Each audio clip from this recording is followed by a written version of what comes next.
বর্তমান যুগে আমরা সবাই এসি ইউজ করি। তো একজন মানুষ এক ধরনের এসি ইউজ করে।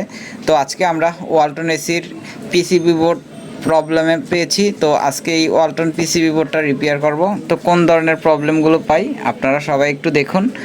আমরা আসলে যেই ধরনের প্রবলেমের কাজগুলো যখন পাই তখনই আপনাদের মাঝে শেয়ার করার চেষ্টা করি। তো ওয়ালটন এসির পিসিবি বোর্ডের কোড হচ্ছে 02, সবসময় উঠে থাকে, রিমোট কন্ট্রোলে কাজ করে না, দেখা গেছে বাতিগুলো হালকা হালকা ফাল পারে। তো এটা কিসের জন্য হয়েছে তা আজকে এই ভিডিওর মাধ্যমে সব কিছু আপনাদেরকে দেখাবো। আপনারা সবাই ভিডিওটা দেখতে থাকুন।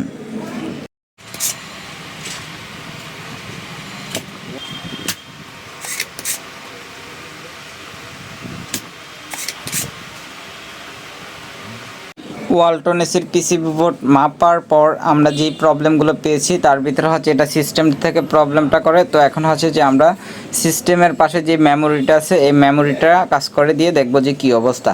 তো আপনারা সবাই দেখতে থাকুন। আমরা ওয়ালটন এসির পিসিবি বোর্ডে যে প্রবলেমটা পেয়েছি, প্রবলেমটা হচ্ছে যে সিস্টেমের পাশে যে মেমোরিটা থাকে এই মেমোরিটাতে প্রবলেম ছিল। তো যেহেতু প্রবলেমের কাজটা সলভ করেছি, তো এখন হচ্ছে যে আমরা ইনডোরের ফ্যান মোটর লাগিয়ে তারপর হচ্ছে আউটডোরে রিটার্ন দেয় কিনা সমস্ত ফিউচারগুলো চেক করব যে কাজটা কমপ্লিট হয়েছে কিনা। তো আপনারা সবাই দেখতে থাকুন আসলে যে কাজটা হয়েছে কি হয় নাই।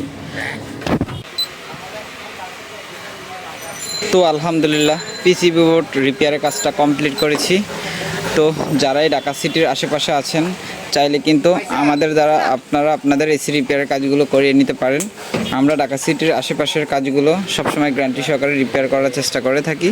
তো যে কোনো সময় যদি বিপদে পড়েন এসির যে কোনো প্রবলেমে, চাইলে কিন্তু ডেসক্রিপশনে থাকা আমাদের হোয়াটসঅ্যাপ নাম্বারে কল দিয়ে আমাদের সাথে যোগাযোগ করে আপনি আপনার এসি রিপেয়ারের কাজগুলো করাতে পারেন। আসসালামু আলাইকুম, আল্লাহ হাফেজ।